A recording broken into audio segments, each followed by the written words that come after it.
نبی پاک صلی اللہ علیہ وسلم دنیا میں لوگوں کو عزتیں دینے کے لیے تشریف لائے۔ قرآن مجید نے کہا کہ اے محبوب اپنے غلاموں سے یہ فرما دو کہ قل ان کنتم تحبون اللہ، ان سے فرماؤ اگر یہ اللہ سے محبت کرنا چاہتے ہیں فاتبعونی، تو آپ کی پیروی کریں۔ پتہ ہے شان کیا ملے گی؟ یحببکم اللہ، اللہ ان سے محبت فرمائے گا۔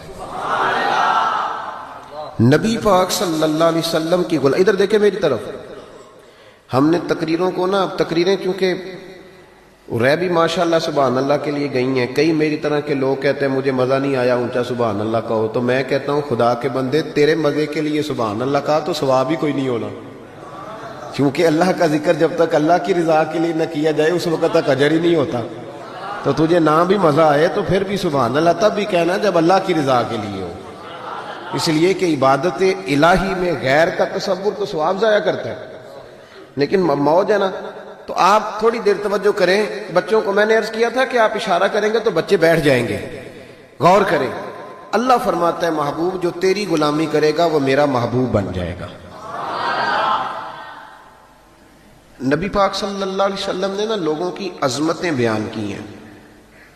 انسان خوبی اور کمزوری کا مجموعہ ہوتا ہے، خوبی اور کمزوری دونوں چیزیں ہوتی ہیں۔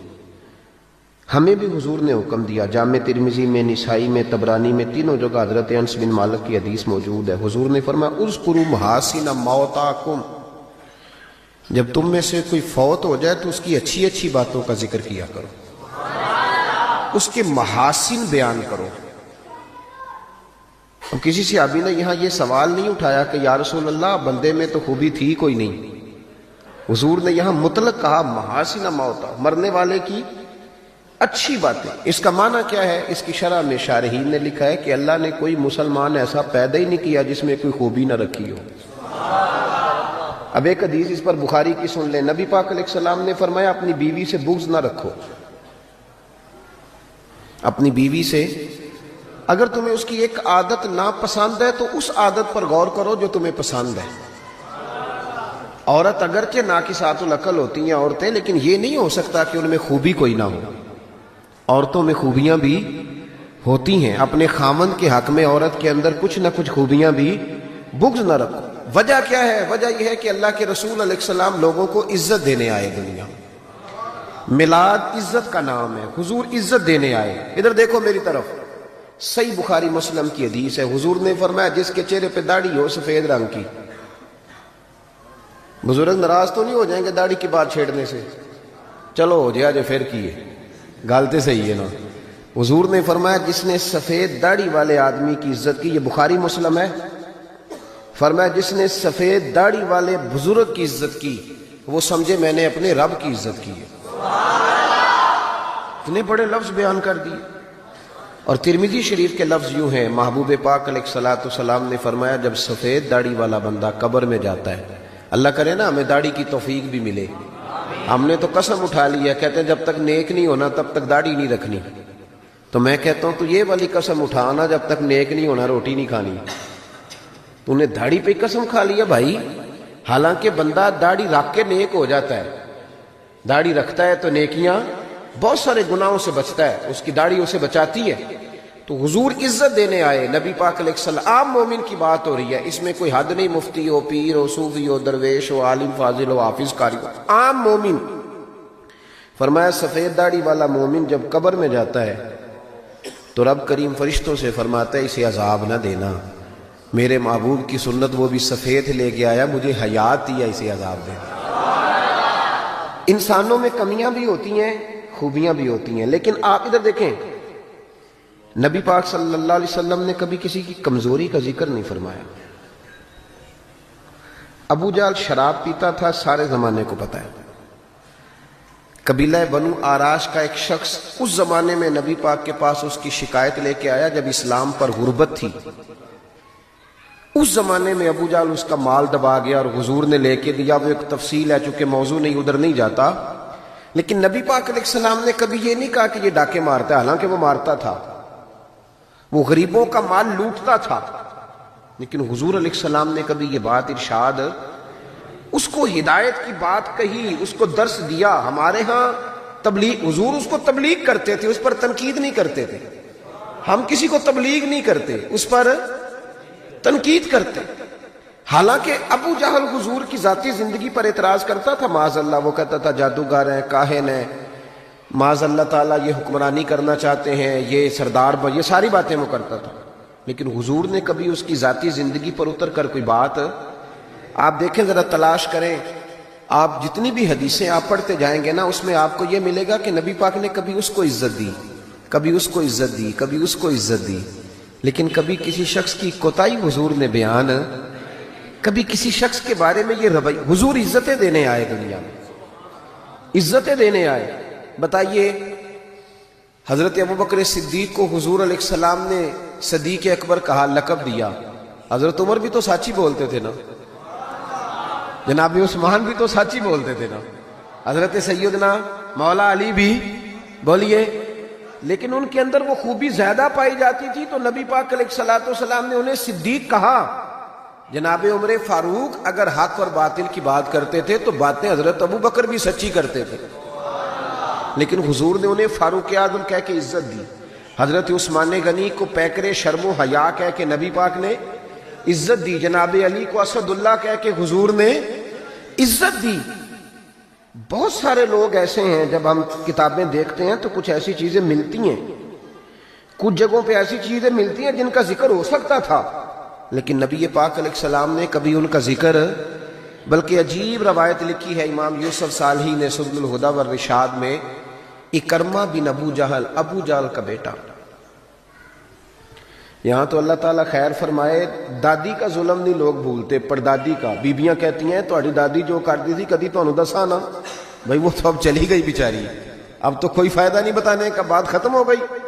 ہم بھولنے کو تیار، بلکہ ہم یہ کرتے ہیں کہ پنچایت میں کبھی کسی چودھری کے پریشر پہ آ کے صلح کر لیتے ہیں، پر معافی نہیں دیتے.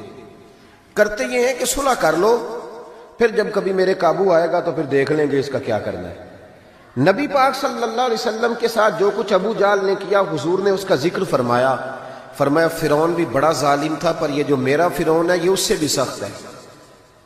فرعون سے سخت کہا ابو جہل کو. لیکن جب اکرمہ بن ابو جہل نے کہا نا میں کلمہ پڑھنا چاہتا ہوں، ناراض نہ ہونا، ہم عزت نہیں دے پا رہے.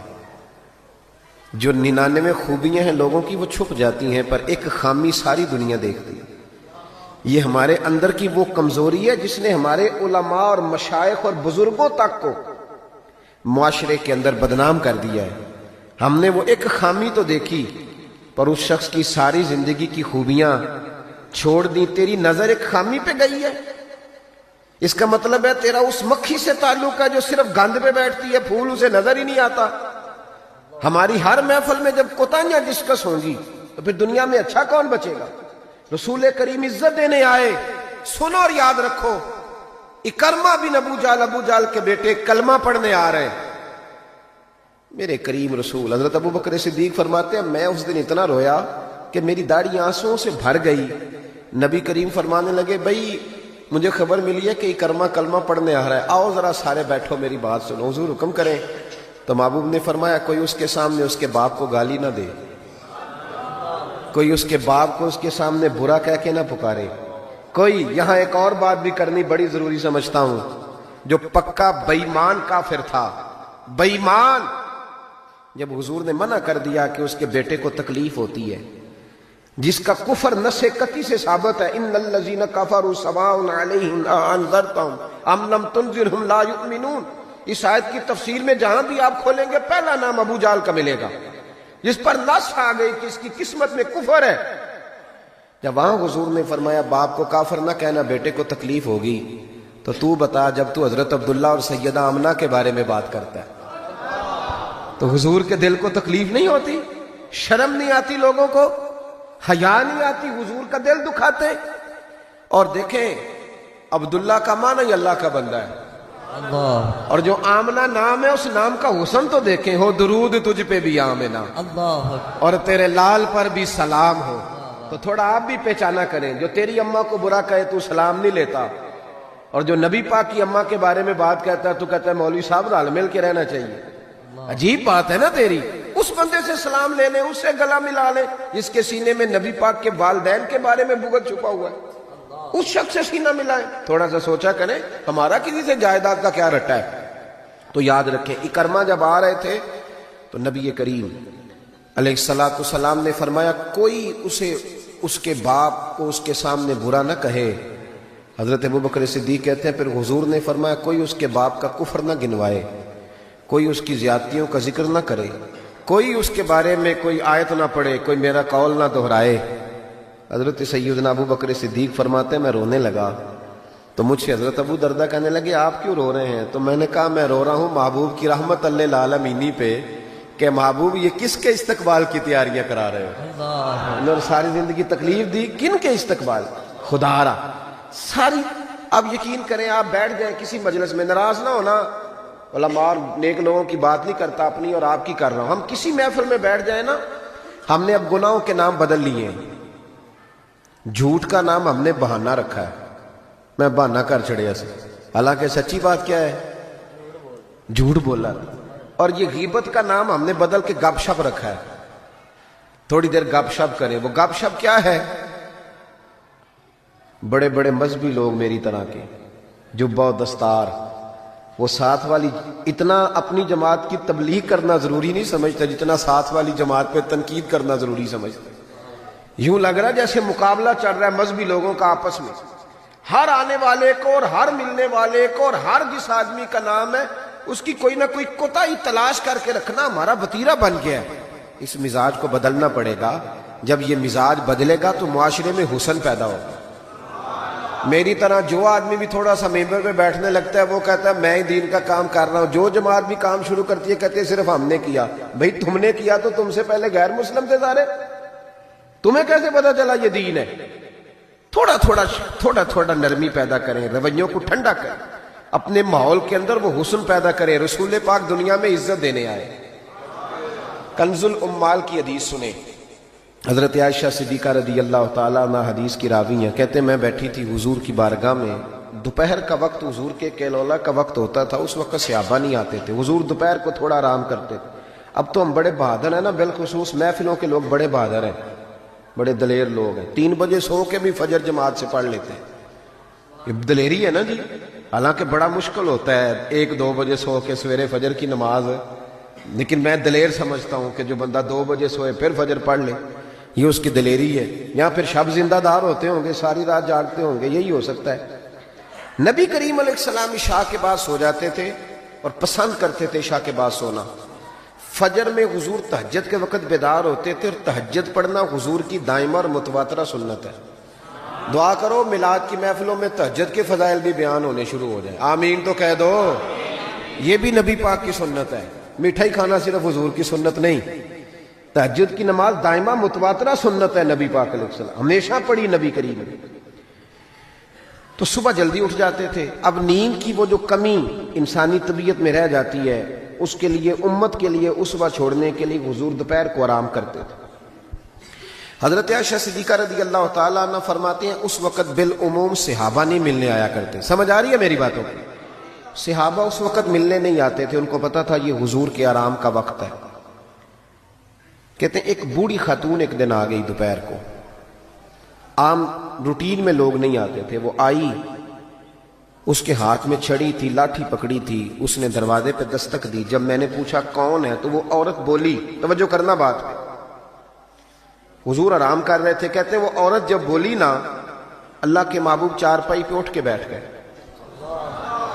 اس کی آواز کانوں سے ٹکرائی، حضور اٹھ کے بیٹھ گئے۔ دروازہ کھولا، وہ خاتون اندر آئی تو بڑی دنیا آتی تھی، پر جس انداز میں نبی پاک نے اس کا استقبال کیا ایسا کم ہوتا تھا۔ حضور کھڑے ہو گئے، پھر محبوب پاک نے بٹھایا، پھر حضور علیہ السلام کی میں آنکھوں کا حسن اور روشنی دیکھ کے اندازہ کر رہی تھی کہ اس کے آنے سے حضور بڑے ہی زیادہ خوش ہیں، نبی پاک بڑے خوش ہیں۔ اللہ کے محبوب نے کھجوریں دیں، سرکہ دیا، دیر تک حضور ان کی باتیں سنتے رہے۔ حضرت عائشہ صدیقہ کہتی ہے محب ہو کے محبوب نے، کنز الاموال میں حدیث موجود ہے، محب ہو کے محبوب نے باتیں سنی، تسلی سے باتیں سنی، خوش ہو کے سنی۔ 2 قسم کے مہمان آتے ہیں نا، ایک مہمان فون کرتا ہے تو بندہ کہتا ہے میں کوئی نہیں گھر، پھر کبھی آنا۔ اور ایک مہمان ایسا ہوتا ہے جسے بندہ کہتا ہے اتنی بھی جلدی کیا ہے، ذرا ٹھہر جائیے، تھوڑا رک جاؤ، چائے بن رہی ہے۔ کس میں ہوتی ہے مہمانوں کی؟ کچھ مہمانوں سے دل لگا ہوتا ہے، دل کرتا ہے بیٹھے رہے، ذرا تھوڑا اور بیٹھے، یار تو نہ جایا کر، تو بیٹھا رہا کر۔ ہوتے ہیں کچھ لوگ۔ دیر تک نبی کریم علیہ السلام نے بات سنی، اور کیا بات ہے، جناب عائشہ صدیقہ کہتی ہیں دل حضور کا لگا، میں نے دیکھا تو میں بڑی مطمئن تھی۔ اس خاتون نے کہا کہ اب میں نے جانا ہے۔ لگ رہا تھا کہ حضور چاہتے ہیں ابھی رکے، لیکن اس نے جب کہا نہ جانا ہے تو حضور نے فرمایا ٹھیک ہے۔ جب وہ جانے لگی تو حضور نے تحائف جمع کیے اور جناب بلال حبشی کو فرمایا ان کے ساتھ جاؤ اور چھوڑ کے آؤ۔ جناب عائشہ صدیقہ رضی اللہ تعالیٰ عنہ فرماتی ہیں پھر وہ دیکھیں حضور عزت کس طرح دیتے ہیں، کہتے ہیں وہ خاتون چلی گئیں، میرا خیال تھا کہ حضور اب مسجد جائیں گے، جب رات کو آئیں گے نا بعد از عشاء تو پھر پوچھوں گی حضور یہ کون تھی، لیکن محبوب تو گئے نہیں، لیٹ گئے۔ میں اٹھ کے قدموں میں بیٹھی تو حضور کی مقدس آنکھیں کھلی ہوئی۔ میں نے عرض کی حضور یہ کون خاتون تھی؟ اور میں نے آپ کو تھوڑا انفرادی دلچسپی لیتے دیکھا، حضور کون تھی؟ جب میں نے پوچھا تو حضور کی آنکھوں میں آنسو چمکنے لگے۔ حضور اٹھ کے بیٹھے اور فرمانے لگے عائشہ یہ میری پہلی زوجہ خدیجہ الکبریٰ کی سہیلی تھی، یہ خدیجہ کی سہیلی تھی۔ اور فرمایا جب ہم مکے میں رہتے تھے تو یہ آیا کرتی تھی، خدیجہ اس کا پرتک پاک استقبال کرتی تھی، اسے کھجوریں کھلاتی تھی، دودھ پلاتی تھی، پھر یہ باتیں سناتی تھی تو خدیجہ اس کی باتوں کا جواب دیتی تھی۔ فرمایا آج اس کی آواز کانوں سے ٹکرائی ہے تو ساری یادیں پھر سے تازہ ہو گئی ہیں۔ فرمایا میں نے اس کے ساتھ وہی سلوک کرنا چاہا ہے جو فاطمہ کی اماں کرتی تھی، میں نے وہی عزت دینی چاہیے جو وہ دیتی تھی۔ اور حدیث کا آخری جملہ اتنا شاندار ہے کہ اس جملے کو یاد کر لیں تو دستور بن جائے ہمارے لیے۔ محبوب نے فرمایا عائشہ حسن العہد من الایمان، تعلق اچھے طریقے سے نبھانا یہ بھی ایمان کا حصہ ہے۔ حسن العہد من الایمان، اچھے طریقے سے تعلقات نبھانا، وعدے نبھانا، عہد نبھانا یہ بھی ایمان کا حصہ ہے۔ بھائیو حضور نے عزت دی، نبی کریم نے وقار دیا، حضور ہر آنے والے کو عزت دیتے، احترام کرتے۔ ہمارے ہاں نا ایک بات چلتی ہے، میری طرح جو لوگ پیر کہلانے لگتے ہیں یا مولوی کہلاؤں، ان کا ایک بات چلتی ہے، کہتے ہیں میں کیسے جاؤں، میں تو کنواں ہوں تو پیاسے خود آئیں، میں خود جاؤں جا کے کسی کو۔ ہمارے ہاں بھی اشتہار چھپتے ہیں، دروازہ دستک دے کے کوئی دعوت نہیں دیتا کہ آج محفل ہے آ جانا، یہ رواج نہیں ہے ہمارا۔ حالانکہ اشتہار چھپانا تو بدعت ہے، چلو بدعت حسنہ کر لیں، یہ الگ بات ہے کہ اس والی بدعت پر مولوی کوئی نہیں بولے گا، چونکہ سب کے نام لکھے ہوتے ہیں نا، ان کے بھی لکھے ہوتے ہیں، لہذا اس بدعت کا ذکر نہیں کرتے۔ حالانکہ حضور کے زمانے میں اشتہار، صحیح بات کہہ رہا ہوں، اس کا نام نہیں لیں گے چونکہ ان کا بھی موٹا کر کے لکھا ہوتا ہے نا اشتہار پہ نام، تو فائدہ ہے، اس کا ذکر نہیں کریں گے۔ اشتہار چھاپنا تو بدعت ہے، چلے بدعت حسنہ صحیح، دروازے پہ جا کے دین کا پیغام دینا یہ تو حضور کی سنت ہے، لیکن وہ شان میں کمی آتی ہے نا، وہ کیسے کو جائے؟ کہتے ہیں جی ہم جناب کنویں ہیں تو پیاسے خود آئیں، تو نبی پاک نے تو یہ فلسفہ نہیں بیان کیا، حضور تو طائف چلے گئے تھے، حضور تو تبوک چلے گئے تھے، نبی پاک سے بڑا کنواں بھی کوئی ہو سکتا ہے؟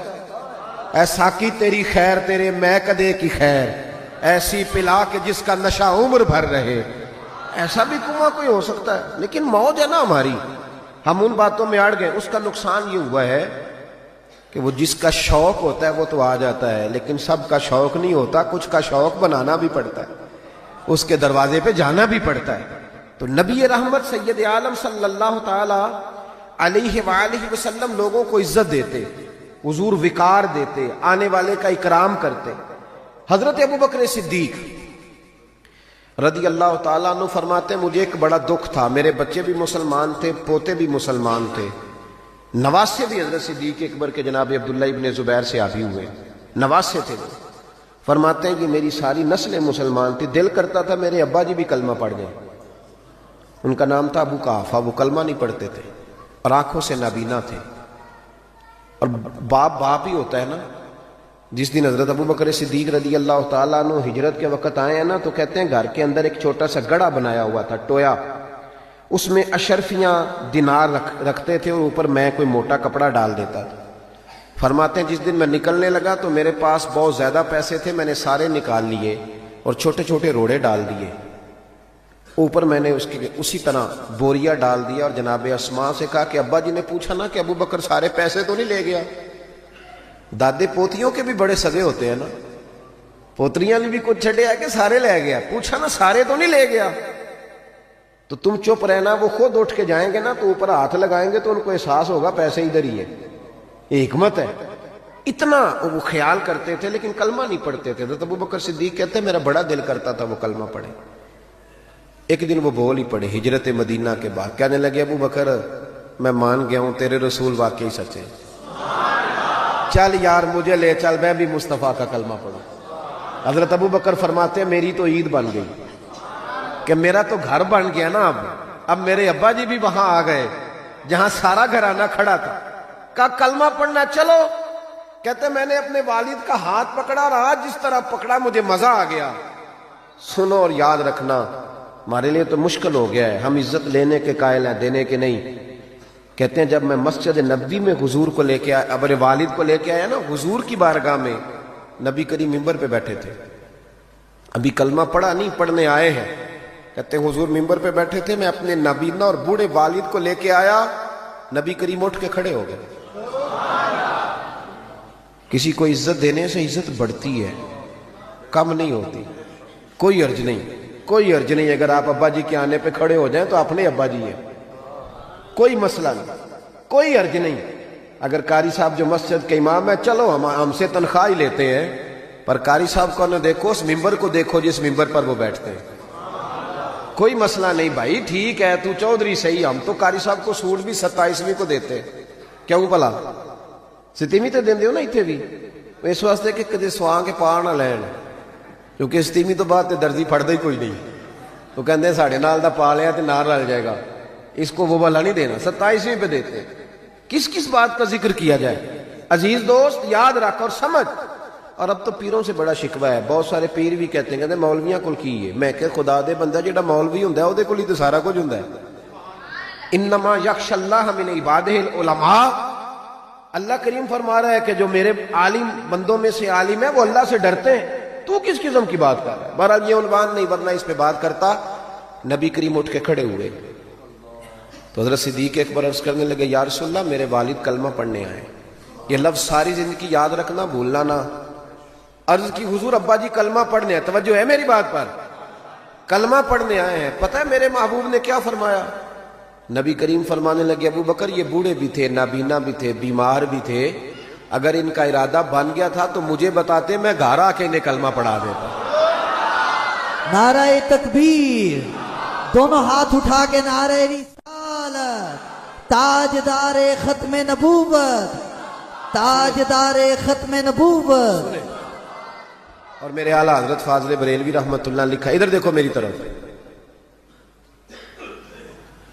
اعلیٰ حضرت نے لکھا ہے تو نبی پاک کا لباس پہن لے رب تجھے عزت دے دے گا. کوئی نہیں سمجھ آئی آپ کو بات کی؟ کئی منڈے پینٹ کوٹ پا کے ساڑھے تے روب پاندے نے، کہندے قاری صاحب تسی پڑھے کنا ہو؟ تو عالم اگر بتائے نا کہ میں درس نظامی کیا، کہندے نہیں وہ تو ٹھیک ہے، پڑھے کنا ہو؟ کمال موقع ہی پہ درس نظامی کے عالم سے پڑھے کنا ہو؟ تیری نظر بی اے پڑھیا ہی بندہ پڑھیا ہوندا ہے بھاویں وہ 6 باری سیپلیاں دے کے پاس ہویا ہوگا. کیا تماشا ہے؟ اس تماشے سے باہر آئے. نبی پاک صلی اللہ علیہ وسلم، ادھر دیکھو میری طرف. میں تو شکوہ کرتا ہوں کئی دفعہ اپنے نعت خانوں سے بھی اور نقیب سے بھی اور قاری صاحب سے بھی، میں کہتا ہوں ساری عزت نبی پاک کے نام پہ، اور تم کہہ رہا ہے چھوٹی داڑھی میں سونا لگوں گا. میں کل حدیث پڑھ رہا تھا بخاری سے، حضرت ابو معمر رضی اللہ تعالیٰ عنہ نے حضرت خبیب سے پوچھا کہ نبی پاک زور اور عصر کی نمازوں میں قرات کرتے تھے؟ ادھر دیکھو میری طرف، زور اور عصر میں قرات کرتے تھے؟ حضرت خبیب کہنے لگے کرتے تھے. کہا آپ کو کیسے پتا ہے؟ کہنے لگے جب میں نماز پڑھتا تھا تو حضور کو چھپ چھپ کے دیکھا کرتا تھا. اور اگلے لفظ سنو، کہنے لگے زور اور عصر میں میں نے حضور کی داڑھی کو ہلتے دیکھا ہے.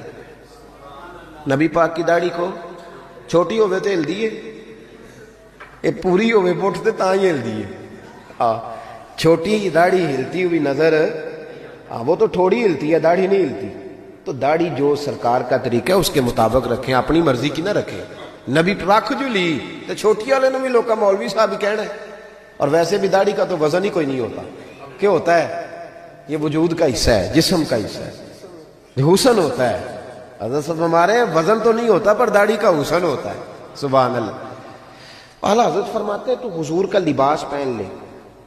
نبی پاک کا ایک بڑی خوبصورت بات لکھی ہے آپ نے ملفوظات میں. فرماتے ہیں اورنگزیب عالمگیر بڑا سیانہ بادشاہ تھا. فتاوی عالمگیری 500 علماء کو بٹھا کے لکھوائی اورنگزیب عالمگیری. اور ملا جیون رحمۃ اللہ علیہ جو تفسیرات احمدیہ جنہوں نے لکھی ہے ان کا شاگرد بھی تھا، مرید بھی تھا. اور حضرت ملا جیون رحمۃ اللہ علیہ فرماتے ہیں دیکھیں کسی کی سابقہ زندگی اور ہے لیکن جب وہ بدلا تو پھر کیا بدلا. فرمانے لگے کہ ایک دن فجر کی بارش تیز ہو رہی تھی تو میں فجر کی نماز میں لیٹ ہو گیا تو میرے دل میں اچانک خیال آیا پتہ نہیں کو مسجد میں آیا بھی ہوگا کہ نہیں آیا ہوگا. لیکن فرماتے ہیں جب میں پہنچا تو وقت کا بادشاہ اورنگزیب عالمگیر مجھ سے پہلے پہنچا ہوا. تو میں نے کہا بادشاہ تو بغیر آج سپاہیوں کے آ گیا. کہنے لگے میرے دل میں خیال آیا کہ کہیں اللہ کا گھر سونا نہ رہ جائے. سپاہی بھی نہیں چل رہے تھے جو کہ بارش تیز تھی. یہ ذوق تھا. اورنگزیب کے پاس ایک بندہ آ گیا کہنے لگا بادشاہ میں مداری ہوں، بہروپیاں ہوں، میں روپ بدل کے دکھاؤں گا تو تجھ سے انعام لوں گا. اس کو اعلیٰ حضرت نے لکھا ہے اور بھی کئی لوگوں نے لکھا ہے روپ بدل کے دکھاؤں گا تو انعام لوں گا. اورنگزیب کہنے لگا کہ مجھے نہیں تو دھوکہ دے سکتا. وہ تو پاکستان کے بادشاہ نا جن کو بعد میں سمجھ آتی ہے بنا کیا ہے. کہتے پتہ ہی نہیں چلا، تحقیق کریں گے تو پتہ کریں گے. فوراً کمیٹی بن جاتی ہے. پھر وہ کمیٹی کدھر جاتی ہے یہ بھی اللہ ہی بہتر جانتا ہے وہ کس کھاتے میں کمیٹی جاتی ہے. تو اورنگزیب عالمگیر سے کہنے لگا میں روپ بدل کے دکھاؤں گا، اگر آپ نہ پہچان سکے تو انعام لوں گا. اس نے کہا چلو ٹھیک ہے تجربہ کر لو، میں بڑا انعام دوں گا. اورنگزیب ایک دن سفر پہ نکلنے لگے جہاد پہ تو فقیر آیا کرتے تھے بادشاہوں سے مانگنے. اس نے بھی منہ ساری مونچھیں اور داڑھی صاف کر لی اور چہرے پہ سیاہی مال لی، کپڑے پھٹے پرانے پہن لیے. بادشاہ گھوڑے پہ گزرنے لگا تو بھکاریوں نے اپنے اپنے پیالے آگے کیے. اس نے کسی کو 5 روپے دیے، کسی کو 2 روپے دیے. جب بہروپی آیا تو اورنگزیب نے 10 روپے دیے. کہنے لگا تیرے آنے جانے کا کرایہ میں نے تجھے پہچان لیا، کچھ کر کے آ اگر کچھ کرنا ہے تو. تھوڑے دن کے بعد بادشاہ نے کہا کہ میں نے فوجی بھرتی کرنے ہیں، دوڑ لگانے والے لڑکے چاہیے. اس نے بھی ذرا مونچھیں بڑی کر لی اور لڑکوں کے بیچ دوڑ لگانے لگا. بادشاہ نے کہا وہ جو نوجوان دوڑ رہا ہے اسے بلاؤ. اس کو بلایا تو کہنے لگا یہ 10 روپے لے، تیرے آنے جانے کا کرایہ میں نے پہچان لیا. کچھ دنوں کے بعد بادشاہ نے کہا ٹیچر چاہیے بھرتی کرنے ہیں. تو اس نے بھی جنا کیپ پہن لی. سمجھ لیں مثال دے رہا ہوں، اچکن شچکن شیروانی پہن لی، چھڑی پکڑ لی، مونچھیں بڑھا لی. آ گیا 2-3 بندوں کا انٹرویو ہوا. اس کی باری آئی تو اورنگزیب کہنے لگے 10 روپے دے لے اور نکل جا، میں نے تجھے. دلیل کیا ہے؟ حضور نے فرمایا اتقوا فراست المومن فإنه ينظر بنور اللہ او کما قال نبی صلی اللہ علیہ وسلم. رواہ ترمذی. محبوب فرماتے ہیں مومن کی فراست قلبی سے ڈرو، وہ اللہ کے دیے ہوئے نور سے دیکھا کرتا ہے. بادشاہ پہچان لیتا. قصہ مختصر کے 2 سال بیت گئے. بس بات بھی سمیٹ رہا ہوں میں اپنی. 2 سال بیت گئے. 2 سال بادشاہ ایک سفر پہ جا رہا تھا، فوج ساتھ تھی، 10,000 کا لشکر تھا. ایک پہاڑی کے پاس سے بادشاہ گزر رہا ہے تو بادشاہ نے دیکھا کہ ترچھی سی چٹان ہے، پہاڑی ہے تو لوگ جا بھی رہے ہیں آ بھی رہے ہیں. یہاں کیا ہے؟ انہوں نے کہا جی ایک درویش بابا بیٹھا، لوگ دعائیں کراتے ہیں. پرانے سارے لوگ یہ اللہ والوں کو مانتے تھے. یہ ڈائریکٹ والے ابھی آئے ہیں، سارے اللہ والوں کو مانتے تھے. اورنگزیب عالمگیر کہنے لگا میں بھی اچھے کام جا رہا ہوں، میں بھی دعا نہ کرا لوں. بڑی بادشاہ آپ کو پتہ ہے نازک مزاج ہوتے ہیں. ہمارے ہاں تو پیر اور پیر زادے بھی بڑے نازک مزاج ہوتے ہیں. 6 لوگوں نے ٹیشو پیپر پکڑے ہوتے ہیں پیر صاحب کے بیٹے کے. 4 آدمیوں نے جوتے. پھر یہ شہزادہ کیسے جہاد کرے گا؟ اسی لیے اس کو تھوڑی سی گرمی لگتی ہے تو فٹافٹ مان جاتا ہے، کسی میدان میں کھڑا نہیں رہ سکتا. اس کے لیے مشکل ہوتا ہے. عام دام برسرے مطلب وہ بادشاہ بڑی مشکل سے بوڑھا بھی ہو گیا، نازک مزاج بھی تھا. اوپر چڑھا پہاڑی پہ. جب اوپر گیا تو پوچھا جناب ملنا ہے پیر صاحب سے. انہوں نے کہا لائن لگی ہوئی ہے، تو بھی لائن میں لگ جا. ہمارے پیر صاحب کا کوئی طریقہ نہیں، بادشاہ امیر غریب سارے لائن میں لگ کے ملتے ہیں. بادشاہ لائن میں لگ گیا. 50 آدمی کھڑے تھے. اب 50 کے بعد باری آئی. عطایات کی حالت میں بابا جی کے آگے بیٹھ گیا. بابا جی کا جبہ کبا دستار. میں جہاد کے لیے جا رہا ہوں. بزرگوں نے ہاتھ اٹھائے، دعا مانگی. پھر 2-3 نصیحتیں بھی کر دیں کہ بیٹا دیکھنا اگر کسی وجہ سے خدا نہ خواستہ ناکامی ہوئی تو مایوس نہ ہونا، کامیابی ملی تو تکبر نہ کرنا. اور تھپکی دی. بادشاہ الٹے قدم جب غار سے نیچے اترا تو پلو جھاڑ کے کھڑا ہو گیا. کہنے لگا آج نہیں نہ پہچانا تو نے, لا میرا انعام, آج نہیں نہ پہچانا. بادشاہ کہنے لگا آج تو مروا دیا یار تو نے, کہاں میں چڑھا کہاں میں رکا, تھک گیا, گرمی کتنی ہے. بہرحال مزہ آیا, اورنگزیب کو دھوکہ دیا, مزہ تیرا پورا آیا. بتا تو کیا لے گا. ہیرے جب سب سے قیمتی ہوتے تھے نا وہ بادشاہ اپنے تاج میں لگوایا کرتے تھے. کہنے لگا وہ جو تیرے تاج میں ہیرے لگے ہیں نا وہ چاہیے. بادشاہ نے کہا یار تو نے اورنگزیب کو دھوکہ دیا, بات بہت بڑی ہے, وہی مل جائیں گے. اس نے تاج اتار کے بیروپیے کے قدموں میں رکھا اور کہنے لگا یہ تو نے مانگا ہے نا, میں جہاد سے واپس آتا ہوں تو دوبارہ آنا, اپنی مرضی سے بھی تجھے دوں گا, تو نے حد کر دی. جب اس نے دیا اور بادشاہ نے رخ پھیرا تو بیروپیے نے آواز دی. کہنے لگا بات سن یار. بادشاہ نے چہرہ بدلا تو کہنے لگا اپنا تاج لے جا, ضرورت نہیں. اس نے کہا تجھے کیا ہوا. کہنے لگا نہیں ضرورت, لے جا. بات کیا ہے, 2 سال ہو گئے تجھے محنت کرتے, تو نے کتنے روپ بدلے اور آج ملا ہے تو کہتا ضرورت نہیں.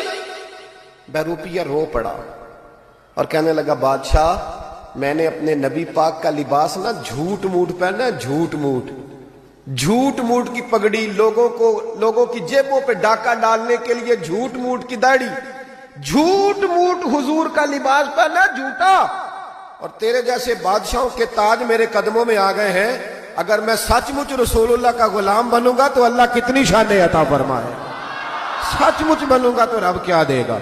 بہلتے کس جگہ جی اپنا بہلانے کہاں جاتے, تیری محفل سے اٹھ کر تیرے دیوانے کہاں جاتے. خدا کا شکر شمع رخ لیے آئے ہو محفل میں, اگر پردوں میں چھپے رہتے تو پروانے کہاں جاتے. خدا آباد رکھے سلسلہ یہ تیری نسبت کا, وگرنہ ہم بھری دنیا میں پہچانے کہاں جاتے. اور اعلیٰ حضرت فرمانے لگے فرشتے بھی کرتے ہیں تعظیم میری, فدا ہو کہ ان پر یہ عزت ملی ہے. عزتیں دروازہ رسول پہ ہیں. باقی کوئی شخص کہتا ہے میں دولت کے بل بوتے پہ عزت حاصل کر لوں تو وہ تیری دولت کی عزت ہے, تیری ذات کی نہیں. جو کہتا ہے میں کرسی کے بل بوتے پہ عزت حاصل کر لوں تو میاں جب تک تو کرسی میں ہے تب تک تیری عزت ہے. جو شخص کہتا ہے میں کسی کے 7 لاکھ کی عزت حاصل کر لوں تو اس کی ذاتی میں ایک عزت ذاتی ہے. وہ کون سی جو رب رسول عطا کرتے ہیں. اس عزت کی طرف سفر کریں, ان کے طریقے کے مطابق چلیں. میلاد شریف کا مہینہ آ رہا ہے, آج تو ویسے بھی 28 سفر ہے, حضرت سیدنا امام حسن رضی اللہ تعالیٰ عنہ کا یوم شہادت. ربیع الاول شریف آ رہا ہے, 1 ربیع الاول سے 12. ہمارے ہاں نا سب سے زیادہ کام ہوتا ہے بحث کرنے کا. بحث نہیں کرنی, کام کرنا ہے. جو پوچھے نا جھنڈیاں لگانی ہے کہ نہیں, ان سے کو تو جھنڈیوں کی بات کرتا ہے, میرا تو دل کرتا ہے تاڑے توڑ کے چھت پہ لگا دو. یہ حضور کا میلاد ہے. سب سے زیادہ آپ نے یہ کرنا ہے کہ درود شریف کثرت سے پڑھنا ہے. پڑھیں گے انشاءاللہ تعالی. نہیں وعدہ نہیں لے رہا, وعدہ نہیں, آپ نے اپنے لیے پڑھنا ہے. تسبیح لے لیں. کوئی بندہ کہے نا دکھاوے کے لیے پڑھا تو کیا یار ٹھیک ہے دکھاوے سے. تسبیح ہاتھ میں ہوتی ہے تو میرا تجربہ ہے کہ چلتی بھی رہتی ہے. آپ ہاتھ میں رکھیں تو انشاءاللہ چلے گی بھی. تو کوئی کہے نا وہ بڑا بابا تسبیح کو ٹھیک ہے یار کوئی بات نہیں, مجھے پڑھنے دو. ایک تو آپ نے یہ کام کرنا ہے. دوسرے نمبر پہ میلاد شریف کا جب لنگر پکانا ہے نا تو جو 50,000 چودھری دے اس کی صدارت نہیں رکھانی محفل میلاد پہ. جو محلے کے غریب لوگ ہیں انہیں فرنٹ سیٹ پہ بٹھانا ہے. ہماری محفل میلاد میں بھی جس کے ہاتھ میں نوٹوں کی دتھی ہوتی ہے اس کا سارا کچھ ہوتا ہے. غریب میلاد کی محفل میں بھی پیچھے بیٹھتے ہیں. جن کے کپڑے میلے انہیں آگے بٹھاؤ تاکہ پتہ چلے کہ نبی پاک ان لوگوں کو عزت دینے تشریف لائے. اور جب آپ چاول تقسیم کریں نا تو جو چودھری صاحب ہوتے ہیں وہ علماء کے ساتھ کھانا کھا رہے ہوتے ہیں اندر, اور غریب کہتے ہیں اوے تو 2 شاپر لے گئے ہیں. مہربانی کریں غریبوں کو بٹھا کے لنگر دیں, اور ہو سکے تو ان کے گھروں میں پہنچا کے کوشش فرمائیں میلاد میں عزت دیں. اور تیسری بات, نبی پاک نے سب سے زیادہ بیٹیوں کی بات کی ہے. میرا مشورہ ہے کہ چھوٹی بڑی عید بے شک بیٹی کو نہ دیا کرو, عید میلاد پہ جوڑا ضرور دیا کرو بیٹی, عید میلاد پہ جوڑا دیا کرو. اور بھائیو یاد رکھو, اپنی بیوی کو بندہ لاکھ روپیہ بھی دے تو وہ اتنی تعریف نہیں کرتی, وہ کہتی ہے سارا زمانہ دیتا ہے. بہن کو بندہ 600 کا جوڑا دیا ہے نا کبھی جا کے تو وہ رو کے قبول کرتی اور کہتی ہے میرا بھائی بڑا نیک ہے, میرا خیال کرتا ہے. عید میلاد پہ حضور نے بیٹی کو اور بہن کو اس عید پہ آپ نے قبل از وقت جانا ہے 12 ربیع الاول شریف سے پہلے، اور جا کے عید دے کے آنی ہے بہنوں اور بیٹیوں کو، اور بتانا ہے کہ اس لیے عید دینے آئے ہیں کہ رسول پاک نے میلاد پہ سب سے زیادہ بات بیٹی اور بہن کی۔ انسانوں کا معاشرہ انسانیت والا معاشرہ تب بنتا ہے جب وہاں اخلاقی پختگی اور اخلاقی بلندی آ جاتی ہے۔ اللہ تبارک و تعالی اس معاشرے پر بڑی رحمت کرتا ہے جہاں لوگوں کے اندر درگزر ہوتا ہے، خودداری ہوتی ہے، معاف کرنے کا جذبہ ہوتا ہے، سچ بولنے کا شوق ہوتا ہے، لوگ صرف وہ والا رزق کھاتے ہیں جو ان کے لیے حلال ہو۔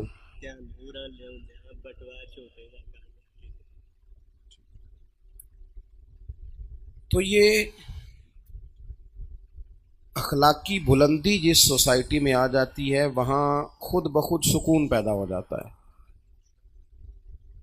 ہمارا مزاج اس طرح کا ہوتا ہے کہ ہم چاہتے ہیں کہ دیکھو میں دودھ لینے گیا تھا خالص نہیں ملا، گھی لینے گیا تھا خالص نہیں ملا، میں بازار سے مسالہ جات لینے گیا تھا خالص نہیں ملا۔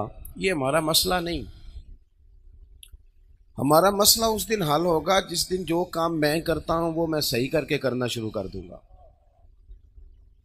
آپ یہ ڈیمانڈ چھوڑ دیں کہ سارے لوگ فلاں فلاں فلاں فلاں فلاں ٹھیک ہو جائے، آپ جو ایک کام کرتے ہیں وہ صحیح کر کے کرنا شروع کر دیں، اپنے کام پر توجہ دینی شروع کر دیں۔ آپ اگر کچھ اور نہیں بیچتے صرف دودھ بیچتے ہیں، آپ دودھ خالص دینا شروع کر دیں، امید ہے گھی والا بھی خالص دینا شروع کر ہی دے گا۔ اپنا کام اگر صرف ٹھیک ہو جائے، اپنی اخلاقی پختگی دیکھیں۔ اللہ تبارک و تعالیٰ نے ہمارے نبی پاک علیہ السلام کو جو شانیں عطا فرمائیں تو ان میں سے ایک شان یہ بھی دی، فرمایا محبوب ہم نے جو آپ کو اخلاق دیے ہیں تو وہ اعلیٰ ترین اخلاق عطا فرمائے۔ وَإِنَّكَ لَعَلَىٰ خُلُقٍ عَظِيمٍ، اے محبوب علیہ السلام ہم نے آپ کو خلق عظیم کا مالک بنایا۔ اور یہ اخلاق کا بلند ہونا اتنا زیادہ ضروری ہے کہ نبی پاک صلی اللہ تعالیٰ علیہ وسلم نے فرمایا ہے قیامت کے دن میرے زیادہ قریب وہ شخص ہوگا جس کے اخلاق زیادہ اچھے ہوں گے۔ جو اخلاقاً مضبوط آدمی ہوگا وہ قیامت میں میرے، اللہ کرے آپ موبائلوں پہ توجہ کم دے اور میرے اوپر زیادہ دے، آمین تو کہہ دیں، دعا مانگی ہے میں نے۔ اللہ کرے کبھی کبھی موبائل جیب میں بھی جائے، آمین تو کہہ دیں۔ اللہ تعالیٰ سکون عطا کرے، اس سے کبھی تھوڑا سا نا ادھر ادھر بھی آپ ہوا کریں، کچھ نہیں فرق پڑتا۔ آپ توجہ کریں کیا عرض کرنا چاہتا ہوں۔ اخلاق اتنی اعلیٰ چیز کا نام ہے کہ فرمایا میرا قرب ملے گا جس کا اخلاق اچھا ہوگا۔ ہمارے ہاں لوگ سمجھتے ہیں کہ اخلاق صرف میٹھا بولنے کا نام ہے، یہ بھی اخلاق کا ایک جز ہے۔ آپ کا لہجہ، آپ کا انداز نرم ہو، بڑی علامت ہے، لیکن صرف میٹھا بولنے کا نام اخلاق نہیں۔ میٹھا تو لوگ مطلب کے لیے بھی بولتے ہیں، اخلاق اور ہوتا ہے، ٹریننگ اور ہوتی ہے، ان دونوں چیزوں میں فرق ہوتا ہے۔ جہاز کا جو عملہ ہوتا ہے نا وہ ٹریننگ یافتہ ہوتا ہے، ان کی تربیت ہوتی ہے کہ تمہارے پاس پیسنجر 14,000 والا بھی ہو نا، وہ جو آدمی جہاز پہ ڈیوٹی کر رہا ہے ہو سکتا ہے اس کی تنخواہ 2 لاکھ سے زیادہ ہو، اور مسافر جو چڑھا ہے وہ 14,000 کی ٹکٹ لے کے بیٹھا ہے کسی ڈومیسٹک فلائٹ پہ، تو اس کو حکم ہے کہ تو چاہے اس سے زیادہ پڑھا لکھا ہے اور زیادہ مالدار ہے پر تو نے بولنا اخلاق کے ساتھ ہے، جی جی کرنا ہے۔ دکاندار جو اچھا سیل مین ہوتا ہے وہ کبھی تلخ نہیں بولتا، کبھی نہیں۔ آپ کپڑا لینے چلے جائیں تو وہ جا کے آپ نے اس سے کہا کہ جناب کپڑا دکھائیں، 2 4 5 نہیں وہ 10 تھان کھول دیتا ہے۔ آپ نے کہا نہیں نہیں وہ یہ نہیں، میں تیرے پاس ہے ہی نہیں جو مجھے چاہیے، تو کہتا نہیں میں نے کچھ پیچھے بھی رکھے ہوئے ہیں، ادھر سے بھی وہ نکال کے لاتا ہے۔ پھر بھی آپ نے اس کے ساتھ سخت بات ہی کی کہ تجھے کہا تھا نا کہ تیرے پاس وہ نہیں ہے جو مجھے چاہیے، تو پھر بھی وہ ناراض نہیں کرتا، وہ کہتا ہے میں نے نا کچھ دنوں میں مال اور لانا ہے، آئیے گا میں آپ کا مطلوبہ بھی آپ کو دے دوں گا۔ لیکن جب آپ دکان کی سیڑھیاں اتر جاتے ہیں نا تو پھر وہ اصل بات کرتا ہے، پھر وہ اصل بات کرتا ہے، پھر وہ کہتا ہے کہ سوٹ انہیں ایک لینا ہے، نخرو تکو دے کنے نے۔ اب جو اس نے بات کی، وہ امام باقر رضی اللہ تعالیٰ عنہ سے کسی نے کہا کہ یہ بندہ جب اس نے عہدہ لینا تھا نا، جب اس نے ایم پی اے بننا تھا، مثال دے رہا ہوں، جب ایم این اے بننا تھا تب تو یہ کچھ اور تھا، اب یہ بدل گیا ہے۔ تو امام صاحب فرمانے لگے نہیں، یہ عہدہ لینے کے لیے بدلا ہوا تھا، بعد میں اپنی اصل جگہ پہ آ گیا ہے۔ اس وقت بدلا تھا جب اس کو چاہیے تھی، تمہاری ضرورت تھی۔ کوئی ضرورت نہیں ہے، پسینے والا آدمی نہیں اچھا لگتا ایم پی اے صاحب، لیکن اب مجبوری ہے نا اس کی۔ وہ رات کو جب تنہائی میں اپنے ووٹروں کے ساتھ، خاص لوگوں کے ساتھ بیٹھتے ہیں تو وہ تبصرے کرتے ہیں، کہتے تک کو یار کڈا مشکل کام ہے، ریڑی والے دے بھی تردے کرنے پہلے۔ یہ مخلص نہیں ہوتے الا ماشاء اللہ، مخلص ہو تو انداز اور ہو۔ میری بات کی سمجھ آ رہی ہے آپ حضرات؟ اخلاق اس بات کا نام ہے ہی نہیں کہ آپ صرف میٹھا بولتے ہیں۔ سنو میرے جوانوں، یاد رکھنا، اخلاق صرف میٹھا بولنے کا نام نہیں، اخلاق سچ بولنے کا نام ہے۔ آپ سچ بولیں، آپ صحیح بات کریں۔ میرے نبی پاک صلی اللہ تعالی علیہ وسلم سے پوچھا گیا کہ مومن بزدل ہوتا ہے؟ فرمایا ہو جاتا ہے کبھی۔ یا رسول اللہ مومن کنجوس بھی ہوتا ہے؟ فرمایا کبھی یہ غلطی پیدا ہو جاتی۔ یا رسول اللہ مومن جھوٹ بھی بولتا ہے؟ اللہ کے رسول نے فرمایا نہیں، میرا کلمہ پڑھنے والا جھوٹ نہیں بولا کرتا۔ یہ اخلاق ہے کہ آپ سچ کتنا بولتے ہیں۔ ہم نے تو اخلاقی طور پر اتنا اپنے آپ کو کمزور کر لیا کہ رشتوں کی بنیاد جھوٹ پہ۔ کیوں اتنی تعریفیں کی آپ نے اپنے بیٹے کی؟ رشتہ کرتے وقت کیوں اتنی تعریفیں کی؟ اتنا آپ نے اونچا کر دیا، اور بعد میں تعریفیں کرنے والا والد کیا کہہ رہا ہے؟ تعریفیں کرنے والی اماں کیا کہہ رہی ہے؟ جی میں تے آپ بڑا سمجھانی ہے، میری بھی نہیں سنتا۔ تو رشتہ کرتے وقت تو آپ کہہ رہے تھے کہ یہ ولی ہے وقت کا، اب آپ کیا کہہ رہے ہیں؟ جھوٹ کی بنیاد پر رشتہ قائم ہوتا ہے۔ بچی والے بھی اسی طرح کا جھوٹ سچ بولتے ہیں۔ پھر جھوٹ بولنے والے تو اپنے اپنے کمروں میں ہیں، لیکن ان کے لیے جو آپ نے جھوٹ کی بنیاد باندھی تھی وہ ساری زندگی اذیت بن گئی، اس نے پریشان کر دیا، توڑ کے رکھ دیا، چند راتیں بھی سکون کی نہ گزر سکیں۔ اخلاق یہ ہے کہ آپ سچ بولیں، اخلاق یہ ہے کہ آپ کی زبان کبھی بھی کسی کو مس گائیڈ نہ کرے، آپ کا لہجہ کبھی بھی اس طرح کا نہ ہو جس سے نفاق چھلکے۔ آپ جو کہہ رہے ہیں آپ اس کے مطابق خود اپنے آپ کو ڈھالیں، آپ کے لہجوں میں آپ صحیح بات کریں۔ ہمارے ہاں بڑے بڑے باغ خواب دکھائے جاتے ہیں، بڑا بڑا کچھ کہا جاتا ہے۔ میں سیرت کا ایک حوالہ دیکھ رہا تھا، نبی پاک صلی اللہ تعالی علیہ وسلم سے نا طائف کے ایک سردار نے کہا بڑے بڑے سبز باغ نہ دکھائیں گے۔ میں اکثر پیران عظام کی خدمت میں بھی ادب سے گزارش کرتا رہتا ہوں کہ مریدوں کو دین بتاؤ، کرامتیں نہ سناؤ، ورنہ خود الجھ جاؤ گے بڑے، پھر وہ کرامت پہ کرامت مانگیں گے۔ میں نا یہاں سے کراچی جا رہا تھا تو لاہور ایئرپورٹ پہ ہی مجھے کچھ تکلیف ہے، زیادہ گرمی برداشت نہیں کر پاتا میرا وجود، مجھے الرجی ہے۔ تو وہ مجھے کہنے لگے کہ حضرت یہاں گرمی بڑی شدید ہے، تو آپ تشریف تو لا رہے ہیں اور آپ کی طبیعت، تو میں نے کہا اللہ سے دعا کرتے ہیں نا اللہ بارش عطا کرے، ٹھنڈ ہو جائے۔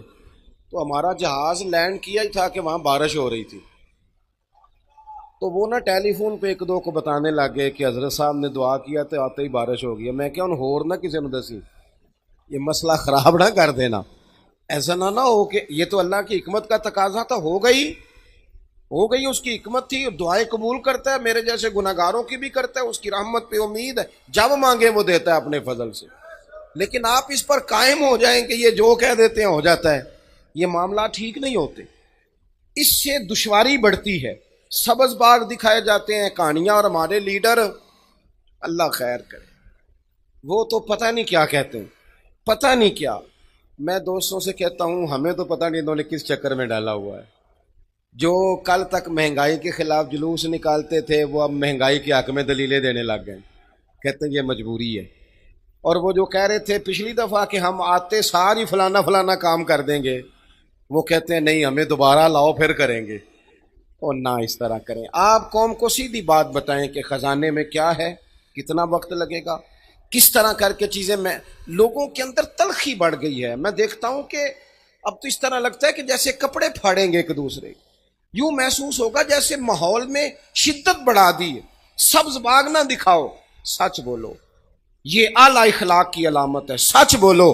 دیکھو طائف کے ایک سردار نے میرے نبی پاک علیہ السلام سے کہا اگر آپ کو حکومت مل گئی تو کیا ہم بھی اس میں حصے دار ہوں گے، ہمیں بھی عہدے ملیں گے؟ اب میرے رسول پاک صلی اللہ علیہ وسلم کی شان یہ ہے کہ حضور حکومت ملنے کی خبریں پہلے سنا رہے ہیں۔ حضور تو حال یہ ہے کہ سرور کائنات علیہ السلام تو خندق میں چٹان پر ایک کدال مارتے ہیں، ایک ہتھوڑا مارتے ہیں تو کہتے ہیں لو بھائی شام بھی فتح ہو گیا، دوسرا مارتے ہیں تو کہتے ہیں لو بھی ایران بھی فتح ہو گیا، تیسرا مارتے ہیں تو کہتے ہیں روم بھی فتح ہو گیا۔ اور حضور تو ہجرت کے سفر میں جاتے ہوئے کہہ رہے ہیں سراقہ بن مالک سے کہ کیسر روم بھی فتح ہوگا، اس کے کنگن بھی آئیں گے، وہ تیرے ہاتھوں میں پڑیں گے۔ اتنی بڑی بڑی خبریں حضور رکھتے ہیں اور دیتے ہیں کہ دنیا فتح ہوگی، لیکن جب اس نے کہا نا، اب لوگ بڑی بڑی باتیں نہیں سناتے، جھوٹ بولتے، کہانیاں سناتے، لیکن حضور نے سیرت کیا دی جب اس نے کہا کہ ہمیں بھی موقع ملے گا اس میں، تو یہ میرے کریم کا انداز ہے بات کرنے کا۔ حضور فرمانے لگے میں تمہارے سوال کے جواب میں صرف اتنا کہتا ہوں، تم نے کہا حکومت میں سے ہمیں بھی حصہ ملے گا، پر میں یاد رکھو حکومت اسی کو ملتی ہے جسے اللہ عطا فرماتا ہے۔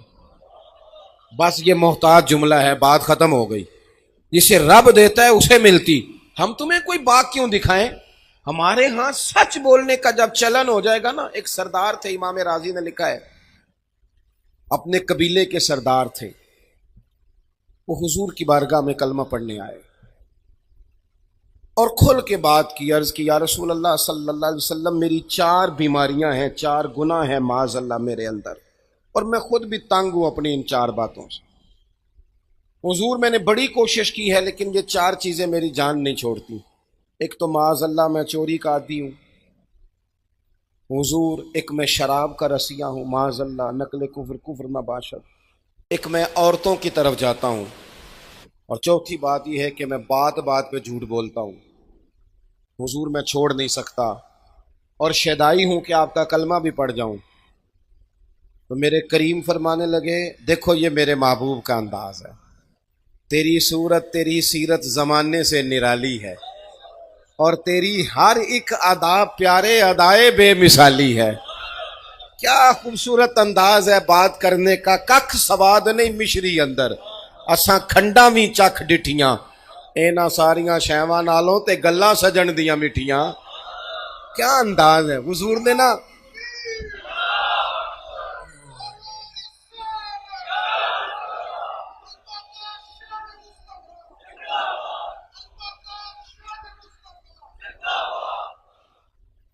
نبی کریم صلی اللہ تعالی علیہ وسلم نے نا تھپکی دی، یوں پشت پہ پیار کیا، اور حضور نے نا پیار کر کے فرمایا 4 نہیں چھوڑ سکتے تو ایک تو چھوڑ سکتے ہو نا، ایک چھوڑ دو گے؟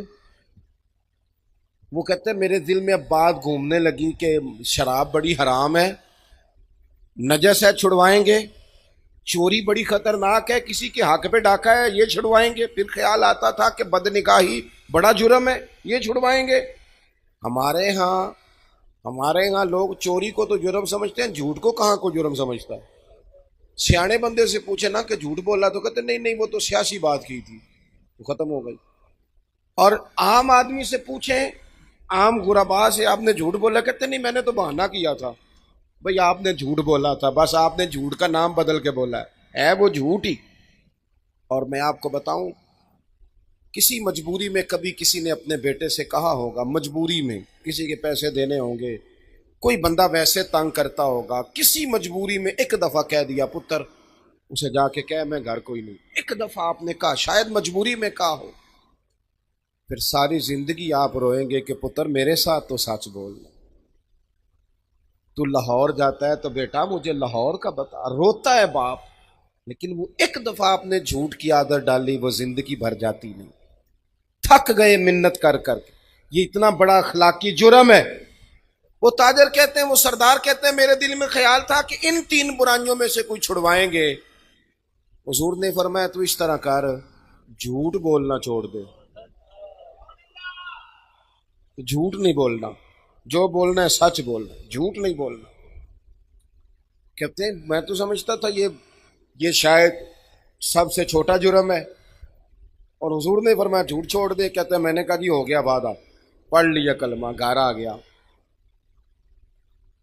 شراب کے قریب گیا تو دل میں خیال آیا اگر شراب پی کے مسجد میں جاؤں گا اور کسی صحابی نے بو سونگ کے کہا کہ شراب پی ہے، جھوٹ تو بولنا نہیں اور سچ بولوں گا تو شرمندہ کتنا ہوں گا کہ یہ حالت لے کے حضور کی بارگاہ میں آیا۔ کہتے ہیں اٹھائی بوتل دیوار سے دے ماری، پھر کسی کا مال رات کو نظر پہ آ گیا۔ ابھی مجھے صاحب بتا رہے تھے کہ ابھی آتے آتے بھی کسی کا بٹوا چوری ہو گیا۔ دیکھو کتنی کو دیر کھائے گا کو بندہ، اگر کسی نے کسی کا موبائل لے لیا، پیسے لے لیے، کتنی وہ ملا رومی کہتے ہیں کہ چور تھا تو اس کا بیٹا کہنے لگا کئی دنوں سے فاقہ ہے ابا جی تو چوری کرنی ہے۔ اس نے کہا وہ جو سامنے گھر ہے نا یہاں دیا جل رہا، وہاں سے چوری کر لا۔ کہنے لگا ابا جی اتنے مالدار تو نہیں ہے۔ کہنے لگا پتر کچھ نہ کچھ مل ہی جاتا ہے، میں نے کئی دفعہ چوری کی ہے۔ اس کا بیٹا کہنے لگا ابا تو نے وہاں کئی دفعہ چوری کی ہے، تیرے گھر دیا نہیں جلا لیکن وہاں تو آج بھی جل رہا ہے۔ کبھی ناجائز پیسوں سے بھی دیے جلے ہیں، کبھی چوری کے پیسوں سے بھی دیے جلے، ایسا بھی کبھی ہوا؟ کبھی نہیں ہوتا۔ یہ نہیں ہو سکتا کہ آپ کسی کے بچوں کا حق مار کے اپنے گھر لے آئیں اور پھر آپ کا بچہ بڑی تعلیم حاصل کر جائے، اخلاقی بلندی لے جائے۔ یہ کیسے ہو سکتا ہے کسی کے بچے بے سکون ہوں اور آپ اپنے گھر میں سکون سے سو جائیں؟ آپ جائز پیسے لائیں تاکہ گھر میں پیسے بھی آئیں اور سکون کی نیند بھی آئے، تاکہ وہ مال آئے جو ذہن کو کھولے، کند ذہن نہ بنائے۔ کہتے ہیں کہ میں چوری کے قریب جانے لگا تو خیال آیا اگر صبح لوگوں نے پوچھا چوری کی تو نہیں تو جھوٹ تو بولنا نہیں نا، اور سچ بولوں گا تو بنے گا کیا؟ کہتے ہیں تینوں کام گئے، پھر میرے دل میں خیال آیا میں اس عورت کی طرف بڑا جہاں میں جاتا تھا، اس رستے جا رہا تھا تو ایک جگہ تو یوں بھی لکھا ہے کہ اس نے پوچھا مسلمان تو نہیں ہو گئے؟ سنا ہے مسلمان ہو گئے۔ اور ایک یہ ہے کہ کہتے ہیں جاتے ہی دل میں خیال آیا اگر وہ پوچھے گی مسلمان ہو گئے ہو، اگر کہوں گا ہاں پھر کیا بنے گا؟ مسلمان ہو کے یہ کام کرتا ہوں، اور اگر کہوں گا نہ تو جھوٹ تو بولنا ہی نہیں نا۔ حضور نے منع کیا ہے، فرماتے ہیں میرے باقی تینوں بھی چھوٹ گئے۔ میں آ کے مسجد شریف میں بیٹھا اور حضور کا چہرہ دیکھ کے درود پڑھنے لگا، اور میرے دل سے بار بار آواز آتی تھی کریم تیرے کرم کے صدقے جاؤں، ایک جھوٹ چھڑوایا ہے میرے سارے ہی گناہ چھوٹ گئے ہیں، سارے چھوٹ گئے۔ اپنی زندگی کے اندر سنیں جی،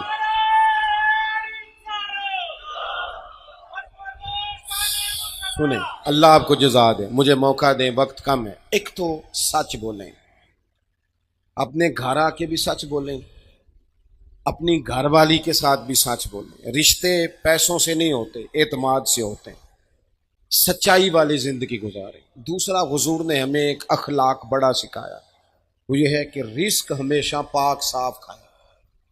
رزق ناپاک ہو نا، رزق ناپاک ہو تو وہ بیماری لائے نہ لائے بے سکونی ضرور لاتا ہے، بے قراری ضرور لاتا ہے۔ امام شافعی رحمۃ اللہ تعالی علیہ کی خدمت میں جب کسی نیک آدمی کے گھر سے کھانا آتا تھا نا حلال رزق، تو امام صاحب زیادہ کھاتے تھے۔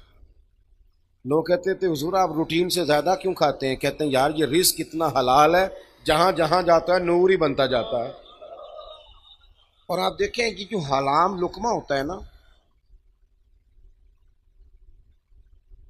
پیسے زیادہ نہیں ضروری ہوتے، پیسے برکت والے ضروری ہوتے۔ پیسے زیادہ ہوں لیکن ان میں برکت نہ ہو تو پتہ ہی نہیں چلتا، لاکھوں آئے تھے اللہ جانے کدھر گئے۔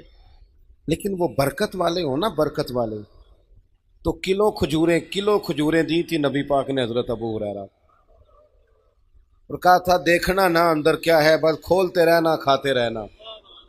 فرماتے ہیں حضور کا زمانہ ظاہری بھی ساری کھائی، حضرت ابو بکر کے دور میں بھی ساری کھائی، حضرت عمر کا زمانہ 10-11 سال کا نکالتا رہا اور کھاتا رہا. اب تنگی یہ داماں پہ نہ جا اور بھی کچھ مانگ. کھاتا رہا. وہ تو حضرت عثمان غنی کے زمانے میں وہ برتن گم ہو گیا، ورنہ رزق تھوڑا ہو، برکت والا ہو. وہ دور اچھا تھا یار. جب اماں سویرے سالن دے کے کہتی تھی کہ ہور نہیں ملنا، دوجیاں نو بھی دینا ہے. وہ دور اچھا تھا. جب اماں رات کو کہتی تھی نا کہ اتو لیاؤ نہ کڈ کے اور رات دیا روٹیاں تھوڑا جہا پانی لائیے تے انہاں نو گرم کریے، رزق ضائع نہیں کریے. وہ بڑا اچھا زمانہ تھا. جب ابا جی کہتے تھے لو پترو بچیو میں تانوں پڑولے چ دانے پاتے جے تے ماں تہاڈی مرتبہ نے 4 پاتا جے. ہن تانوں پرواہ. کتنا اچھا تھا دور. بخار ہی نہیں چڑھتا تھا، لوگ دیر دیر تک پتہ ہی نہیں چلتا تھا کوئی بیمار ہو گیا. اعلیٰ غذائیں، ہوٹل سجے ہوئے، برگر کی دکانیں سجی ہوئی، پیزے آ رہے ہیں، لیکن تلخیاں ہیں کہ جان نہیں چھوڑتی، سکون ہے کہ قریب نہیں آتا.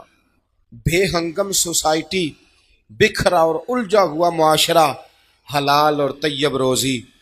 پتہ ہے رزق حرام نقصان کیا کرتا ہے؟ او میرے دوستوں میں بات کہنے لگا ہوں، خدا را ضائع نہ کرنا. پتہ ہے رزق حرام نقصان کیا کرتا ہے؟ پتہ ہے رزق حرام نقصان کیا کرتا ہے؟ رزق حرام بندے اور رب کا رشتہ کمزور کرتا ہے. اللہ سے رشتہ کمزور. وہ مالک جو گناہگاروں کی بھی قبول کرتا ہے، خطا کاروں کی بھی قبول کرتا ہے. اللہ کے رسول صلی اللہ علیہ وسلم نے ایک شخص کو دیکھا، وہ دعا مانگ رہا ہے، تو فرمایا یہ دیر تک بھی دعا مانگتا رہا تو اس کی قبول نہیں ہوگی. حضور رب تو کریم ہے، وہ تو کرم کرتا ہے. فرمایا نہیں قبول ہوگی. وجہ؟ فرمایا جو اس نے کپڑے پہنے ہیں وہ حرام پیسوں کے، جو اس نے کھایا ہے وہ حرام پیسوں کا ہے، جو اس نے پیا ہے وہ حرام پیسوں کا ہے. اور جب یہ حرام پیسوں کا سارا کچھ ہو پھر جتنا مرضی کشکول بڑا کر کے دعا مانگی جائے وہ قبول. اس سے بڑا بھی کوئی نقصان ہوگا کہ اللہ سے رشتہ کمزور ہو جائے. دعائیں جو مومن کا ہتھیار ہے اسی سے بندہ محروم ہو جائے. لقمہ حلال طیب. ہمارے ہاں ترتیب بدل گئی ہے. ہم رزق کے معاملے میں او بھائی اگر گوشت مردار جانور کا ہو کھا لیں تو الٹی آ جاتی ہے نا جی. وہ کسی نے کان میں کہا کہ مردار ہے، تو اگر 5 لاکھ حرام ہو تو پھر بھی الٹی آنی چاہیے. اگر 20 لاکھ حرام کا ہو تو وہ ہمارے ایک دوست کہا کرتے تھے کہ عجیب کرائیٹیریا ہم نے بنایا ہے، عجیب ہم نے میرٹ بنایا ہے. ایک شخص نے ایک مہنگا جوتا کہیں گرا ہوا دیکھا، 1 پاؤں ملا اسے، مہنگا جوتا تھا. تو وہ اس نے شور کیا یہ کس کا ہے، یہ کس کا ہے، یہ کس کا ہے. تھوڑا سا وہ ڈھونڈ رہا ہے یہ مالک کون ہے، اس کا ڈھونڈ رہا ہے.